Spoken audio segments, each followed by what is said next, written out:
problems. That guy, he just has to touch you once. Shit's going down. He's so different than anybody else in the division. Like, he knocks everybody out. Everybody hits hard. They all hit hard. But that shit fucking down. dude hits hard.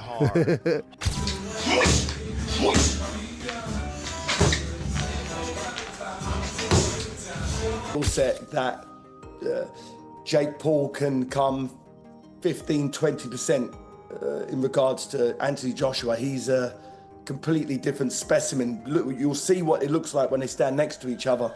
Joe Rogan reacted strongly after seeing leaked footage of Anthony Joshua training for the rumored fight with Jake Paul. Rogan said Joshua looks frightening right now, throwing powerful combinations and working with top-level coaches. He warned that Jake may finally be facing someone he can't talk his way past. According to Rogan, Joshua looks sharper, faster, and more aggressive than he has in years, and if Jake steps into the ring with him, the fight could end quickly and painfully.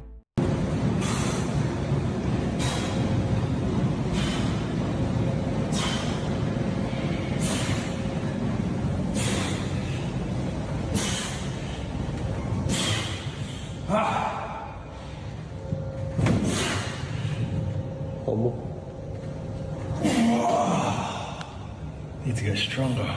The fight between Jake Paul and Anthony Joshua is set to be a fully approved professional heavyweight match under standard boxing rules. It will be 8 rounds, each 3 minutes long, with both fighters using 10-ounce gloves. Joshua must also come in at 245 pounds or less to keep the matchup fair. Most importantly, the result will count on their official records.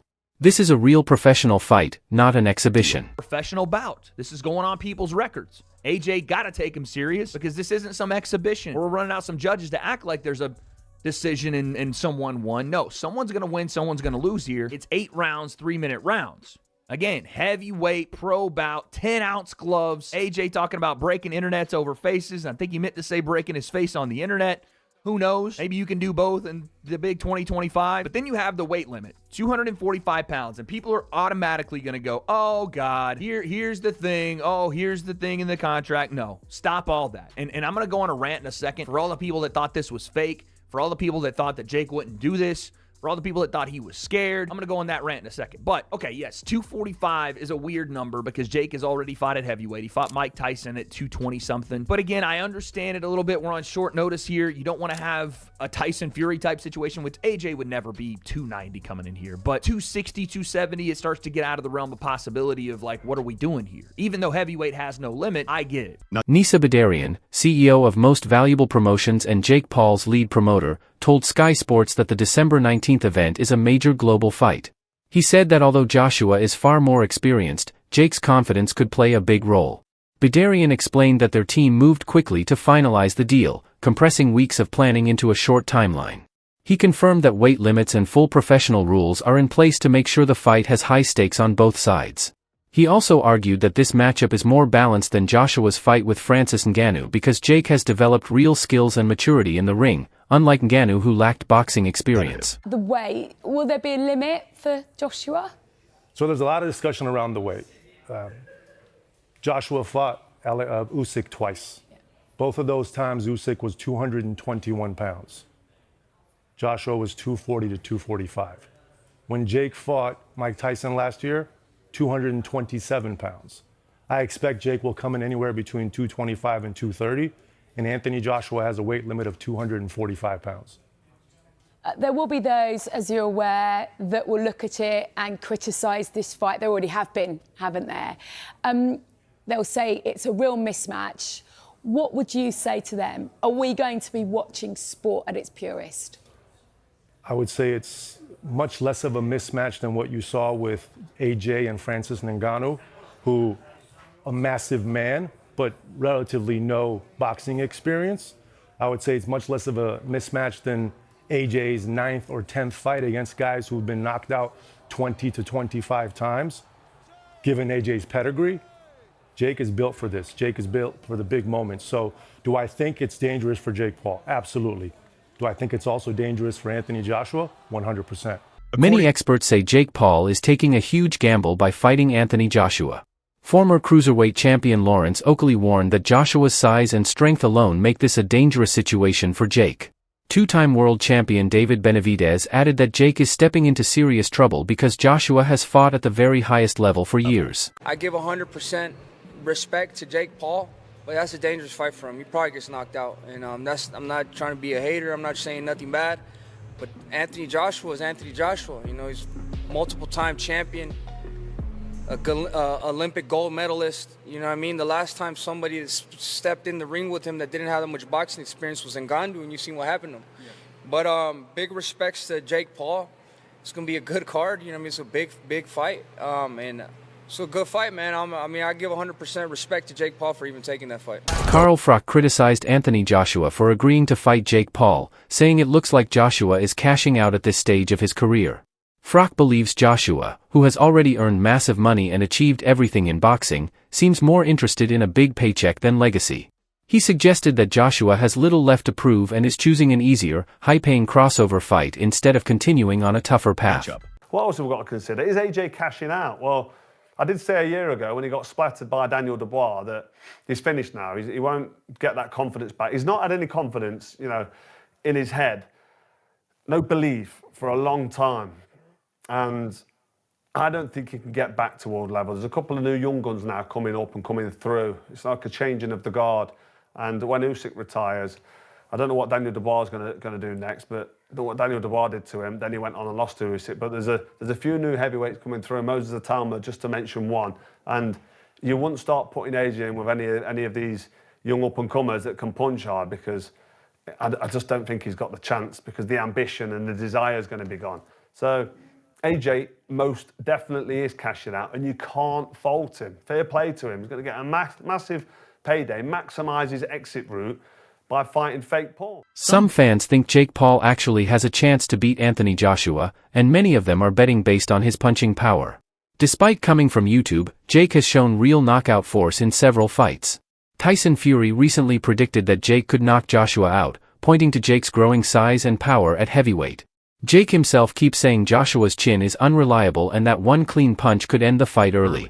Do you think he can win, Jake Paul? I think it's a possibility. No one is backing Jake Paul currently. You've seen him in the ring. You can see that he's got some knockout power. And I also believe people don't look at Joshua's last few fights. And I don't think it's going to be as big of a landslide as people feel. I feel like there's an overhand right that could easily land, and I wouldn't predict that Joshua's chin can last that. The problem is that all of the pressure's on Joshua at the moment. So Jake Paul, if he gets knocked out in 12 seconds, he should get knocked out. The problem is, as soon as Joshua starts taking damage, all of a sudden he's thinking, the world is watching me. I'm a professional fighter, and I'm getting beat off a YouTuber. All of the pressure is in Joshua, and that's a lot that can weigh on a man. You can't deny that Jake Paul has power. I think it's one of his only attributes. I think he's a very poor boxer, but what he does have is a weird technique where you don't know what he's got power. How do we know he's got power? He's knocked people out. Joshua has all of the world looking at him thinking you should walk him over. If it gets 2 rounds, 3 rounds inside, I think Joshua loses. A lot of people are calling this a true underdog matchup. Jake Paul, who made his name online and in lower weight fights, is moving up to face Anthony Joshua, a former heavyweight champion with huge size and experience advantages. Joshua has the physical edge in almost every category, while Jake is relying on his determination and belief that he can shock the boxing world. I can't judge Anthony Joshua for getting the bag, as the kids say, for going to wherever the fight's going to take place and taking $92 million for going up against Jake Paul, right? You can't give him for that. You can't judge him for that. But don't try and tell me that this is a real professional boxing contest. I'm saying my guess is that this will be an exhibition matchup. And if it is, it'll be one hell of a show. And I'll certainly tune in. And fair play to both men because they're making an absolute goddamn killing. But what is going on? Jake Paul versus Anthony Joshua. It's a lose-lose for Joshua. It's a win-win for Jake Paul. One concern surrounding this fight is Joshua's recent activity. He has only competed twice in the last 2 years. After losing a close decision to Alexander Usyk in 2022, his schedule slowed down. He defeated Robert Helenius in August 2023, beat Otto Wallin later that year, and then knocked out Francis Ngannou in March 2024. Even with those wins, some observers feel his limited activity could impact his performance. problem for Anthony Joshua is his activity. He's only fought twice in 2 years, and one of them he got knocked out off Daniel Dubois. That was his last fight, and a lot of people say you can only judge a fighter's quality from their last fight. And then the fight before that was a win, but it was a win against Francis Ngannou. Francis Ngannou, if you know, he was the UFC heavyweight who's not a real boxer, and he only had one fight before that boxing fight, what he lost as well. So that's his activity in boxing. Now, Jake Paul, on the other hand, looking at his box rec, he's had 6 fights since 2023, and one of them was against Mike Tyson. But we all seen what happened in that fight. Mike Tyson was well past his prime. Where Anthony Joshua, on the other hand, is, but I'm not going to say he's coming into his prime, because he had some great wins earlier on in his career before he lost to Usyk twice. And by the way, when he did lose to Usyk, the last one was a split decision. It was a pretty close fight. So now this fight is matched, and I just want to look at the tail of the tape. Now, looking at the age difference, we've got 28 years old compared to 36 years old. So I guess the advantage there goes a little bit towards Jake Paul. 28-year-old is better than a 36-year-old. But that being said, we've got talking about experience and everything else, what comes with being 36 years old at Anthony Joshua's level. And then, like I mentioned, the heavyweights kind of seem to prime a little bit older. Now, come down to the height and the weight. This is the big one. 6'1" versus 6'6". 200 pound versus 252 pound. We got a 252 pounder in Anthony Joshua. The reach advantage is a lot, which we would expect. Amateur fights, we can see that Jake's only had one, where AJ's had 43, but 43 of them are including at the highest level, Olympic level.